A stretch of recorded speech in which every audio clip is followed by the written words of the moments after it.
আসসালামু আলাইকুম ওয়া রাহমাতুল্লাহি ওয়া বারাকাতুহু। ইসলাম প্রিয় তাওহীদ ভাইরা, মুসলমান ভাইরা, আপনারা সবাই আশা করি ভালো আছেন। আমি আবারও প্রশ্নোত্তরে তাওহীদ নিয়ে আপনাদের মাঝে চলে আসলাম। বেশ কয়েকটি প্রশ্ন এসেছে আমার কাছে, প্রায় 4-5টা প্রশ্ন আছে। সবগুলোর প্রশ্নের উত্তর আমি কোরআন ও হাদিসের আলোকে দেওয়ার চেষ্টা করব। আমা তাওফিকি ইল্লা বিল্লাহ। সর্বপ্রথম যে প্রশ্নটি আছে, 17 নম্বর প্রশ্ন, তোমার দিন কি? সুন্দর একটি প্রশ্ন, ছোট্ট প্রশ্ন। তোমার দিন কি? এক কথায় উত্তর, আমার দিন হলো আল্লাহর মনোনীত আল ইসলাম। আল্লাহর মনোনীত আল ইসলামই হচ্ছে আমার দিন। 2 নম্বর যে 18 নম্বর প্রশ্নটি আছে, ইসলামের পরিচয় কি? ইসলামের পরিচয় কি? উত্তর, একত্ববাদের সাথে একমাত্র আল্লাহর কাছে আত্মসমর্পণ করা। একত্ববাদের সাথে একমাত্র আল্লাহর কাছে আত্মসমর্পণ করা। আল্লাহর নিরঙ্কুশ আনুগত্য করা এবং শিরক ও উহার অনুসারীদের থেকে দূরে থাকা। 19 নম্বর যে প্রশ্নটি আছে, দিনের স্তর কয়টি ও কি কি? দিনের স্তর কয়টি ও কি কি? দিনের স্তর 3টি। দিনের স্তর 3টি। 1 নম্বর ইসলাম, 1 নম্বর হলো ইসলাম। 2 নম্বর ঈমান। 3 নম্বর ইহসান, অর্থাৎ উত্তম পন্থা অবলম্বন ও সদ ব্যবহার। 20 নম্বর যে প্রশ্নটি আছে, ইসলামের রুকন বা স্তর কয়টি ও কি কি? ইসলামের রুকন ও স্তর কয়টি বা কি কি? 1 নম্বর, ইসলামের রুকন হলো 5টি। ইসলামের রুকন কয়টি? 5টি। 1, ঘোষণা দেওয়া যে আল্লাহ ব্যতীত আর কোনো ইলাহ বা মাবুদ নাই। এ কথা সাক্ষ্য দেওয়া আল্লাহ ব্যতীত অন্য কোনো ইলাহ বা মাবুদ নাই। 2, অবশ্যই মুহাম্মদ সাল্লাল্লাহু আলাইহি সাল্লাম আল্লাহর বান্দা ও রাসূল।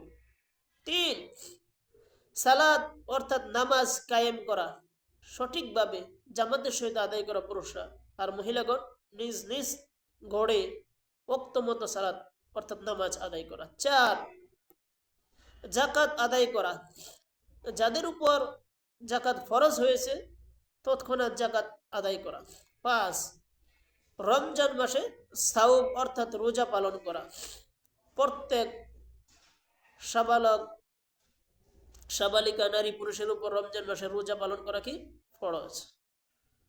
আল্লাহর ঘর গিয়ে হজ আদায় করা, যাদের উপর আল্লাহ রাব্বুল আলামিন হজ ফরজ করেছেন, আল্লাহর ঘর বাইতুল্লাহ জিয়ারত করা। আজকে সর্বশেষ যে প্রশ্নটি রয়েছে 21 নম্বর প্রশ্নটি হলো, ঈমান কাকে বলে?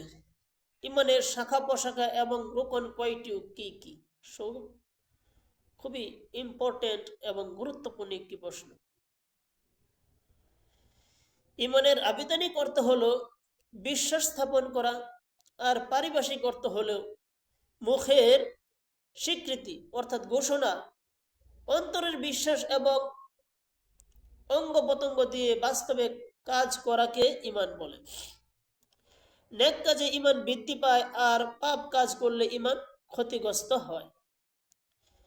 ঈমানের শাখা প্রশাখা 70টিরও অধিক।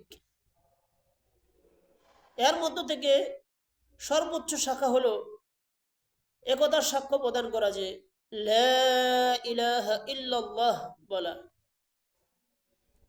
আর সর্বনিম্ন স্তর হলো পথ থেকে অর্থাৎ রাস্তা থেকে কষ্টদায়ক একটি বস্তু দূরে সরিয়ে দেওয়া, দূর করা। আর লজ্জা হলো ঈমানের শাখা প্রশাখা সমূহের একটি। ঈমানের রুকন 6টি। ঈমানের রুকন কয়টি ভাই? 6টি। 1 নাম্বার আল্লাহ। 2, আল্লাহর ফেরেশতাগণ, অর্থাৎ আমরা ইমানে মুফাসসালের মধ্যে যা পড়ে থাকি সেগুলো। 3 নম্বর হলো আল্লাহর কিতাব সমূহ। 4, তার রাসূলগণ। 5, আখিরাত অর্থাৎ পরকালের দিবসের প্রতি বিশ্বাস স্থাপন করা। 6, তাকদীর বা ভাগ্যের ভালো মন্দের প্রতি পূর্ণ বিশ্বাস স্থাপন করতে হবে। যা কিছু হয় ভালো কি মন্দ সব কিছু আমার রবের পক্ষ থেকে হয়, এই তাকদীরের উপর বিশ্বাস স্থাপন করা। এর সমর্থনে দলিল হলো আল্লাহর বাণী।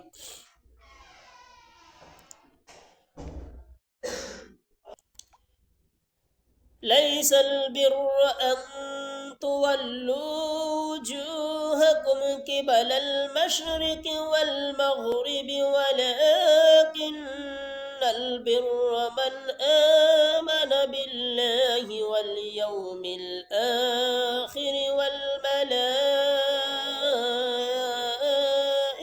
والكتاب والنبيين। সূরা আল বাকারা আয়াত নং 177।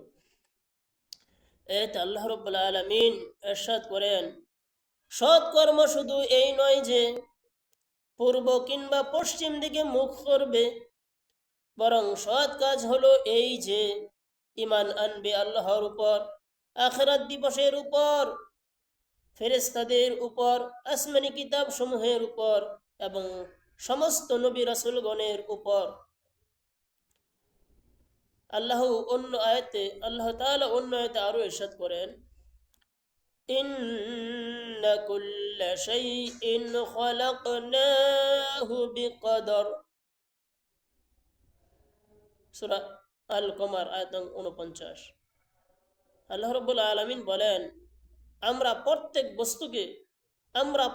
বস্তুকে পরিমিত রূপে সৃষ্টি করেছি।